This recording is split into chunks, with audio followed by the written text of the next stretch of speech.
Hello everybody, this is Oliver from New, and today we are going to talk about a little bit more about the drier tea, a mountain tea, and I want to discover with you or guide you a little bit through how the taste of a mountain tea or a drier tea can taste like.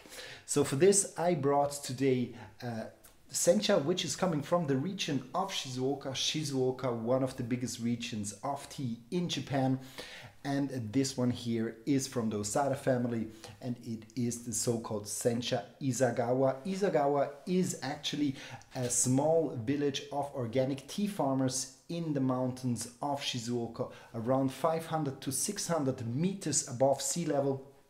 So this region or this area is completely concentrating its plantations only on organic farming, and this tea here is a little bit of a drier tea. So when we talk about a little bit of a drier tea, what do we actually mean? So when you're into the world of Japanese green tea, there are different ways of treating a tea, of having a tea cultivated, and especially in the south now it has come into vogue to shade the teas.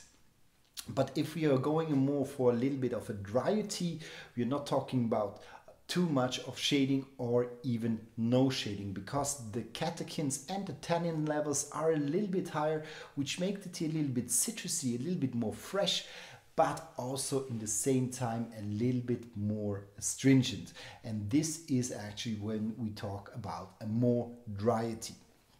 When we talk about more of a sweet tea, savory tea, a little bit more also of a fruity tea, then we often talk about shading of the tea. This can be between 7 days or even go up to 21 to 25 days for very long shaded teas, like for the matcha. So then the tencha is used or produced to do the matcha, or we talk about gyokuro.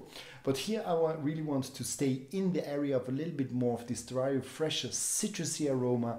So low shading or no shading. This tea here is not shaded, so it is a non-shaded tea from Shizuoka, and it is a little bit more of a drier and a little bit more of a citrusy tea. What is also special about this tea, as it is a mountain tea, it grows in more rocky regions. So we have been visiting the farm of Mr. Osada, and where we could see also the soil where the plants are growing into, and there we talk about a little bit more higher amount of rocks, a little bit more of a minerally flavor, or kind of a minerally soil, which is then developing this special flavor.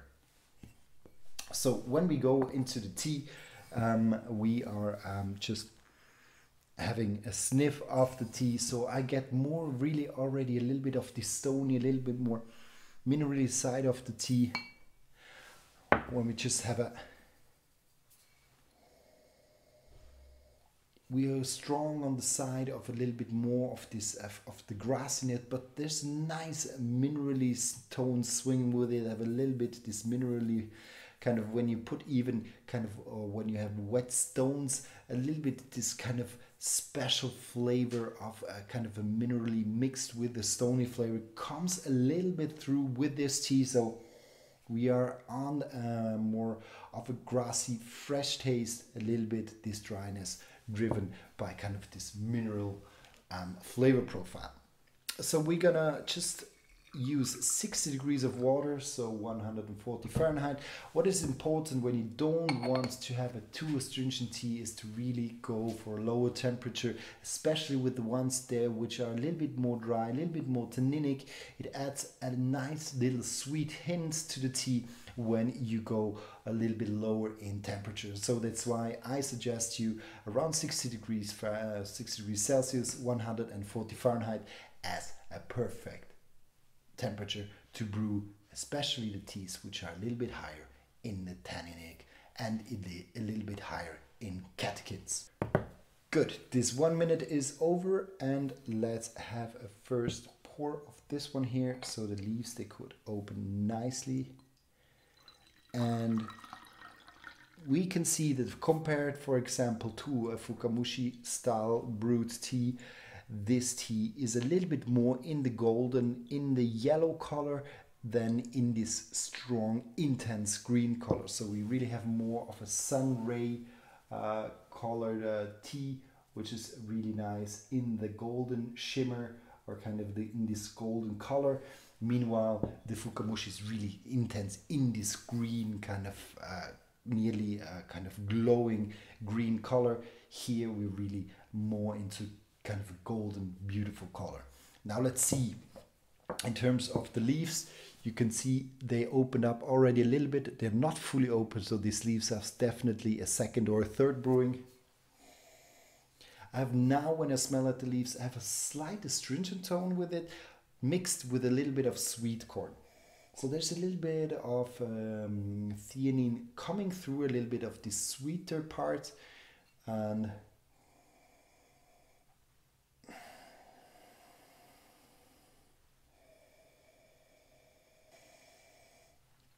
so we really have a little bit of a mix of a sweet corn and a grassy flavor. But now I'm curious to see what the tea tastes like.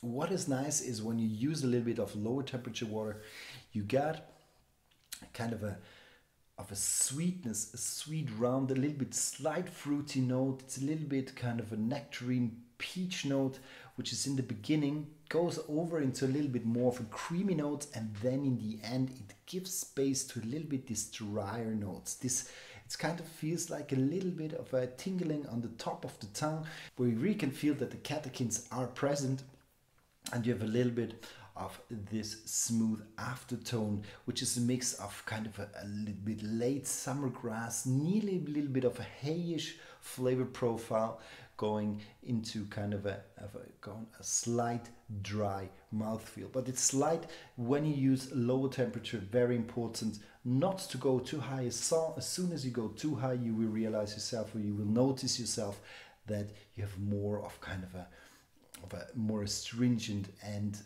kind of quite bitter profile of the tea.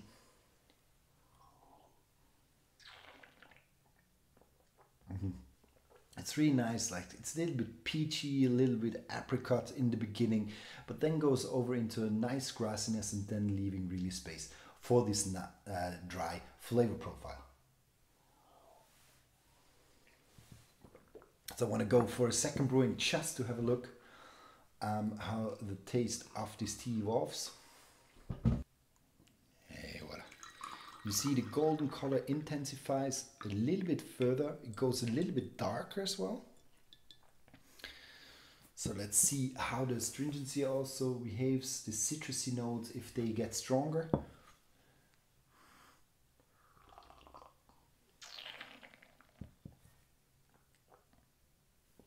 So you have clearly a stronger development in the citrusy notes. It's a little bit more there, this dryness of the tea, so it goes a little bit away from this peachy. You get a smooth sweetness in the beginning, but then goes over into this more peachy tone.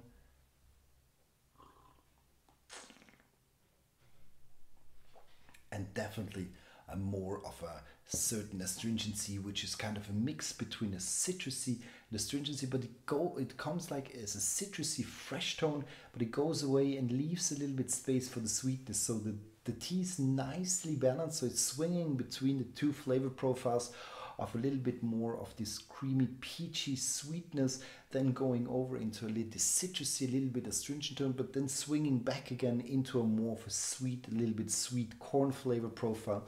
So quite interesting also in the second brewing. So this is a little bit the tones you get from a little bit more of a tanninic, a little bit more of a catechin loaded tea, which is less shaded, which is a little bit lower in theanine, and but it is a nice change to this more savory, typical sweet kind of seaweedy tones, which you can get from a high or strong theanine green tea, which is shaded for a long time. So I hope you like this one, and if you have questions, don't hesitate to ask us. I'll be happy to answer any of your questions. Bye.